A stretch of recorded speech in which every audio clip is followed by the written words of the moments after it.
जय माता दी। जय माँ कामाख्या।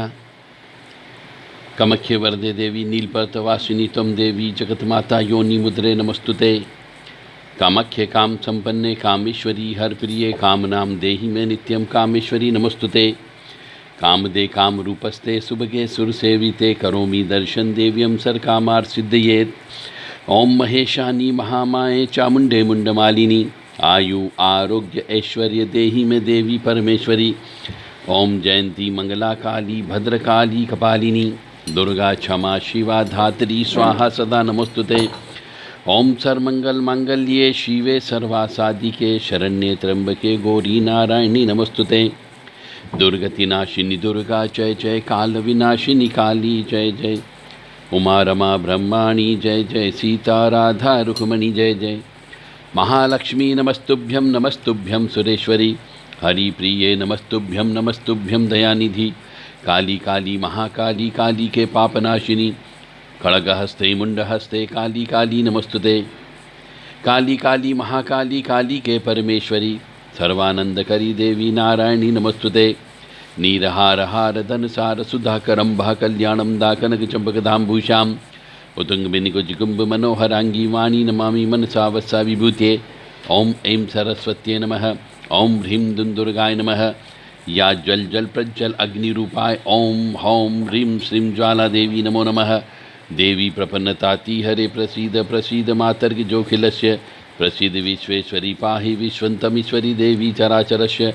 शुभं करोति कल्याणं आरोग्यं धन संपदा शत्रुबुद्धि विनाशाय दीप ज्योति नमस्तुते। ओम ह्रीं दुंदुर्गाय नमः। ओम बम भैरवाय नमः। ओम छम क्षेत्रपालाय नमः।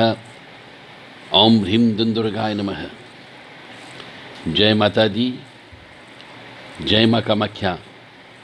देव राधा ट्रस्ट सत्यवाणी चैनल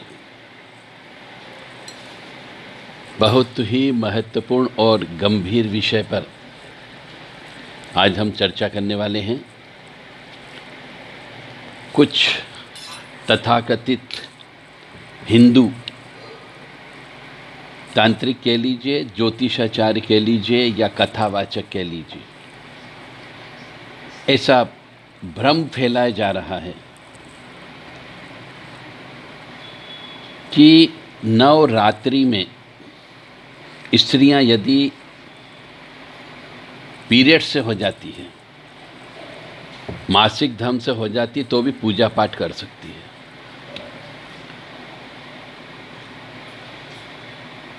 इसके बारे में महिलाएं खुद जितनी भी माता बहनें मासिक धर्म से होती है, देवी माँ की पूजा करती है, कलश स्थापना करती है या ज्वारे लगाती है या फिर खेत बोने का काम करती है, उपवास रखती है, और हो सकता है कुछ माता बहनों के शरीर में पवन भी आती हो, और न भी आती हो तो उन सब के लिए जो हमारे शास्त्र में लिखा हुआ है, न मानते हो तो एक बार पढ़ लो कि गरुड़ पुराण में क्या लिखा हुआ है, शिव पुराण में क्या लिखा हुआ है। उसका पहले अध्ययन करें, उसके बाद किसी के द्वारा कही गई बातों को मानें। और अगर मत पढ़िए, आप पुराण भी मत पढ़िए, क्योंकि आपके पास समय नहीं है पुराण पढ़ने का, और ना आपका मन लगता है पढ़ने में क्योंकि आपके पास समय नहीं है। तो प्रैक्टिकल करके देख लेना, और जब प्रैक्टिकल कर लो तो पता लगना कि 6 महीने के अंदर अंदर आपके साथ में क्या क्या घटना या दुर्घटना घटित हुई है।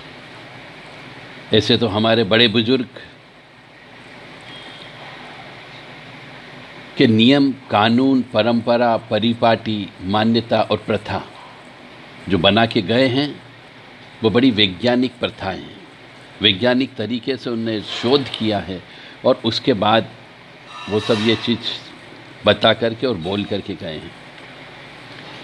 जब तक हमारे बड़े बुजुर्ग जिंदा थे, तब तक इस परंपरा का पालन बहुत कड़ाई से होता था। परंतु आज के ज़माने में उनके आने वाली जो पीढ़ियां हैं, जो आ रही हैं, उनने इस परंपरा को मानना बंद कर दिया, जिसकी वजह से पुराने ज़माने में कष्ट नहीं होता था, अशांति नहीं होती थी, क्लेश नहीं होता था, पति पत्नी में मारपीट नहीं होता था। परंतु आजकल जिस घर में रजस्वला के नियम का, मासिक धर्म के नियम का, एमसी पीरियड के नियम का पालन नहीं होता है, उनके यहाँ पे दुख दरिद्रता अवश्य होती है, क्लेश अशांति अवश्य होती है, और सब कुछ होते हुए भी उनको आत्महत्या करने की मन में उत्पन्न होती है, और कई बार तो आत्महत्या भी कर लेते हैं। तो कुछ जैसा मैं कह रहा हूँ, तथाकथित कथावाचक, ज्योतिषाचार्य, एस्ट्रो या तांत्रिक लोग हिंदू धर्म को भ्रष्ट करने पर तुले हुए हैं, और वह प्रचारित कर रहे हैं कि यदि कोई महिला नवरात्रि में मासिक धर्म से हो जाए तो भी देवी माँ की पूजा कर सकती है, दीपक लगा सकती है, पाठ कर सकती है। तो इस तरीके से यदि जिन ने भी उनकी बातों को मानेंगे, मेरा धर्म था सिर्फ आगाह करना कि वो उनको यदि पागल होने से कोई नहीं रोक सकता, घर परिवार को बर्बाद होने से कोई नहीं रोक सकेगा। फिर मानना या नहीं मानना आपके ऊपर निर्भर करता है। ऐसे नियम ये बोलता है कि नवरात्रि में यदि कोई भी स्त्री पीरियड से हो जाए, मासिक धर्म से हो जाए, चाहे वो पहले दिन हो चाहे वो बीच में हो जाए, तो उस स्त्री को कोई पूजा नहीं करनी चाहिए। ये शास्त्र कहता है, और प्रैक्टिकल भी आप खुद करके देख लीजिएगा कि आपके बड़े बुजुर्ग पहले क्या करते थे।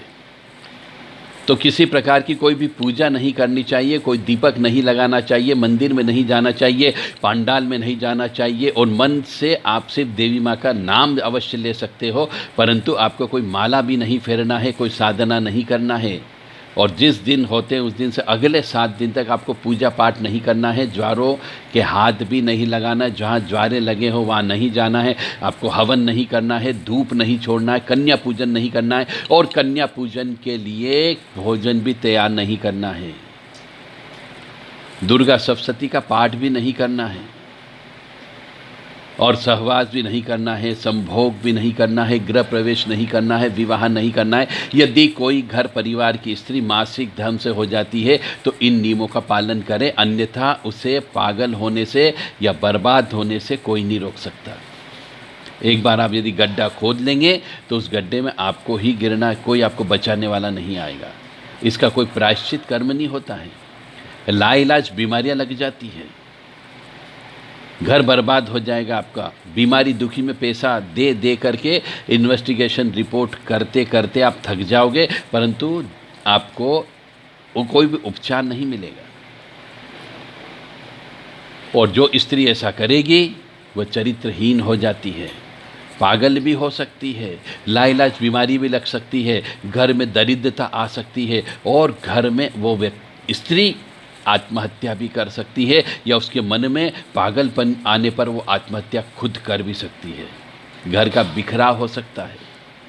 और यदि नहीं मानते हो तो करके देख लो, और जिन जिन स्त्रियों ने किया है जरा उनसे भी पूछ लो कि उनके जीवन में क्या क्या घटना घटित हुई है। कई घर बर्बाद हुए हैं। मेरे इस 25, 26, 27 साल के अनुभव में ऐसी बहुत से परिवार आए हैं जिन्होंने ये सब धत्कर्म किए हैं, और अल्टीमेटली ये हुआ कि उनके यहाँ लड़कों के विवाह होना बंद हो गए, और यदि विवाह हो गए तो उनके यहाँ बच्चे पैदा नहीं हो रहे हैं, गर्भ में बच्चे मर जाते हैं, क्योंकि उस मातृ शक्ति की पूजा शुद्ध, स्वच्छ और पवित्र अवस्था में करना चाहिए, कोई भी क्रिया नहीं करना चाहिए। और बड़े बुजुर्ग की परंपराओं को तोड़ोगे तो ये मान करके चले हमारे बड़े बुजुर्ग जो जा चुके हैं, मर चुके हैं, जिनको हम पितृ कहते हैं, वो आपको सज़ा अवश्य देंगे। और जब आपको सज़ा मिलेगी तो आप सिर्फ खून के आंसू रोएंगे, और आपको बचाने वाला कुछ भी नहीं होगा। बच्चों की शादी नहीं होती है, ऐसा दोष लग जाता है, वंश वृद्धि नहीं होती है, घर में क्लेश हमेशा बना रहता है, सिर दर्द हमेशा बना रहेगा। डॉक्टरों के पास में, वैद्य लोगों के पास में, हकीम लोगों के पास में, तांत्रिक लोगों के पास में, गुनिया लोगों के पास में, ओघड़ अघोरियों के पास में, भोपा पंडा पुजारी के पास में और भगत लोगों के आप चक्कर लगाते रहोगे। और पैसा हर जगह जहाँ भी जाओगे आपका पैसा खर्च अवश्य होगा। और एक समय आप आएगा कि साहब हम तो बर्बाद हो गए। और बर्बादी का कारण सिर्फ एक कि आपने नवरात्रि में, जो 9 दिन होते हैं, माँ आद्य शक्ति की साधना का समय होता है, शक्ति प्राप्त करने का समय होता है। यदि उस समय अशुद्ध अवस्था में यदि आपने पूजन अर्चन किया, दीपक भी यदि लगाया, तो दोष उत्पन्न होगा।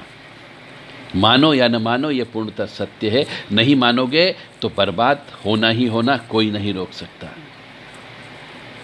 फिर आप ऐसे दरबार में पहुंचोगे जहाँ पर प्रेत आता होगा, खब्बीस आता होगा, कोई जिंद आता होगा और दरबार चलाता है। आप उनके वहाँ जाकर के उनसे प्रश्न करोगे और वहाँ पर जाओगे, प्रश्न करोगे तो हर जगह फिर पैसा लगेगा आपका। और इसका कोई इलाज नहीं होता है, क्योंकि जब एक बार प्रकृति रूठ जाती है तो किसी को बख्शती नहीं है वो। प्रकृति का मतलब है जब हवा तूफान चलता है तो कोई रोक नहीं सकता। जब वर्षा होती है तो किसी की ताकत नहीं कि वर्षा को रोक दे, बाढ़ को रोक दे। और जब आग लगती है तो वह सबको जला के तबाह कर देती है। इसे ही प्रकृति कहते हैं। और यही माँ शक्ति की उपासना है। ये तीनों शक्ति का रूप है। और आपके द्वारा यदि कोई भी ऐसा अशुद्ध अवस्था में कार्य किया गया, नवरात्रि में विशेष तौर से, तो ये मान करके चलें आपका घर और परिवार तबाह अवश्य होगा, बर्बादी अवश्य होगी। मानो या न मानो, कुल देवता की भी और कुल देवी देवता की भी सबका श्राप लगता है। और फिर रोने के अलावा कुछ नहीं होता। बहुत से लोग रोते हैं कि हमारा ऐसा हो रहा है, कोई इलाज नहीं कर पा रहा है, सभी गुनियों के पास घूम लिए, बड़े बड़े दरबारों में जाकर के आ गए हैं, सब ने पैसा लूट लिया और हम बर्बाद हो गए। तो चूंकि गड्ढा तो आपने खोदा है, तो जिन दरबार में आप चले गए वो दरबार आपके उस गड्ढे को बूर नहीं सकते, क्योंकि कुआं आपने खोदा है। उस कुएं को कैसे बूरने के लिए आएंगे? जो कर्म आपने किया उस कर्म को तो भोगना होगा। और वो भी ऐसी शक्ति का, ऐसे समय पे, नवरात्रि में। इसीलिए कहते हैं कि नवरात्रि में विवाह नहीं होता है, नवरात्रि में गृह प्रवेश नहीं होता है, नवरात्रि में दुकान का उद्घाटन नहीं होता है, और नवरात्रि में स्त्री पुरुष को हम बिस्तर भी नहीं कि होता है। इसका कारण ही यही है कि उस समय सिर्फ और सिर्फ साधना की जाती है, वो भी शक्ति साधना। और नहीं कर सकते हो और तो अशुद्ध अवस्था में तो कुछ भी नहीं करना चाहिए। यदि मानते हो तो ठीक, नहीं मानते हो तो लाइलाज बीमारी के लिए आप तैयार रहिएगा। कैंसर होने की संभावना होती है, किडनी फेल होने की संभावना होती है, लकवा लगने की संभावना होती है। फिर आप कहोगे कि लकवा क्यों लग गया? हमारे भाग्य में तो नहीं था कि बीमार होना है, हमारे भाग्य में तो नहीं था कि पागलपन होना है। क्यों? कि आपके द्वारा जो पाप कर्म किया गया है, ऐसा पाप कर्म जो आद्य शक्ति के लिए किया गया है, उस समय किया गया है जिस समय उनके दिन होते हैं। तो ये मान करके चलें कि यदि आप रजस्वला अवस्था में, मासिक धर्म की अवस्था में, अशुद्ध अवस्था में यदि देवी माँ की कोई भी पूजा पाठ उपासना करते हैं और उनकी उपासना में सहयोग करते हैं, यानी कन्या पूजन भी करते हो, कन्या पूजन के लिए भोजन भी बनाते हो, यदि आपके यहाँ ब्राह्मण पाठ करने के लिए आता है उसको भी अशुद्ध अवस्था में भोजन खिलाते हो, तो निश्चित तौर से दुख तो मिलेगा ही मिलेगा। हो सकता है जवान बेटे की मौत भी हो जाए, या फिर घर परिवार में किसी सदस्य को कैंसर हो सकता है। और जब कैंसर हो जाता है तो वह परिवार का पैसा पानी की तरफ बहा करके लेके जाता है। मत मानो और अपनी मेहनत की कमाई को इस तरीके से बर्बाद होते हुए देखना, और अपने घर परिवार में निर्वंशी होते हुए आप खुद देखोगे। यदि मर गए तो एक पीढ़ी नहीं, अगली पीढ़ी में अवश्य आपको इसकी सज़ा अवश्य मिलेगी ही मिलेगी। मानो या न मानो, माँ भगवती जगत जननी आपको सद्बुद्धि प्रदान करें कि ऐसे तथाकथित किसी भी कथावाचक के द्वारा किसी भी एस्ट्रो के द्वारा, किसी भी ज्योतिषाचार्य के द्वारा या किसी भी तांत्रिक के द्वारा ऐसा गलत उपदेश दिया जा रहा हो, गलत ज्ञान दिया जा रहा हो, तो उसे आप स्वीकार मत करो। कम से कम कोई भी ज्ञान YouTube से देख करके मत लिया करो। मैं भी बोल रहा हूँ तो मत लो, पहले उसके जड़ में जाकर के देखिए कि हमारी पुरानी परंपराएं क्या कहती थी, प्रथाएं क्या कहती थी, हमारे संस्कार क्या कहते थे, बड़े बुजुर्ग क्या बोलते थे, और किताबों में क्या लिखा हुआ है, शास्त्रों में क्या लिखा हुआ है। पहले वो चीज़ को पढ़े, समझे, और फिर यदि प्रैक्टिकल करना हो तो खुद प्रैक्टिकल करो, ताकि आपको जब कष्ट की प्राप्ति होगी तो कोई भी बचाने वाला नहीं होगा। मानना या नहीं मानना आपके विवेक पर निर्भर करता है।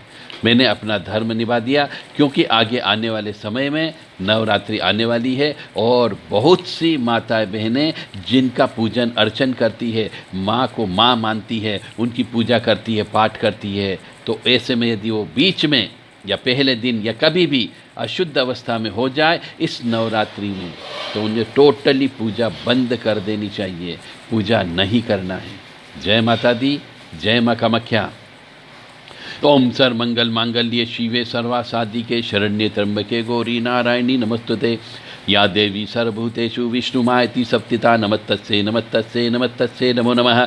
या देवी सर्वभूतेषु दयारूपेण संस्थिता नमस्तस्यै नमस्तस्यै नमस्तस्यै नमो नमः। या देवी सर्वभूतेषु कान्तिरूपेण संस्थिता नमस्तस्यै नमस्तस्यै नमस्तस्यै नमो नमः। या देवी सर्वभूतेषु शक्तिरूपेण संस्थिता नमस्तस्यै नमस्तस्यै नमस्तस्यै नमो नमः। या देवी सर्वभूतेषु शान्तिरूपेण संस्थिता नमस्तस्यै नमस्तस्यै नमस्तस्यै नमो नमः। या देवी सर्वभूतेषु वृत्तिरूपेण संस्थिता नमस्तस्यै नमस्तस्यै नमस्तस्यै नमो नमः। या देवी सर्वभूतेषु शक्तिरूपेण संस्थिता नमस्तस्यै नमस्तस्यै नमस्तस्यै नमो नमः। या देवी सर्वभूतेषु लक्ष्मीरूपेण संस्थिता नमस्तस्यै नमस्तस्यै नमस्तस्यै नमो नमः। या देवी सर्वभूतेषु क्षमारूपेण संस्थिता नमस्तस्यै नमस्तस्यै नमस्तस्यै नमो नमः। या देवी सर्वभूतेषु निद्रारूपेण संस्थिता नमस्तस्यै नमस्तस्यै नमस्तस्यै नमो नमः। माँ भगवती जगत जननी आद्यशक्ति भवानी आपको सद्बुद्धि प्रदान करें और जीवन में सुख दे, समृद्धि दे, शांति दे, बशर्ते कि आप जो हमारे सनातन धर्म के जो नियम हैं उनका पालन नियमानुसार करते रहें।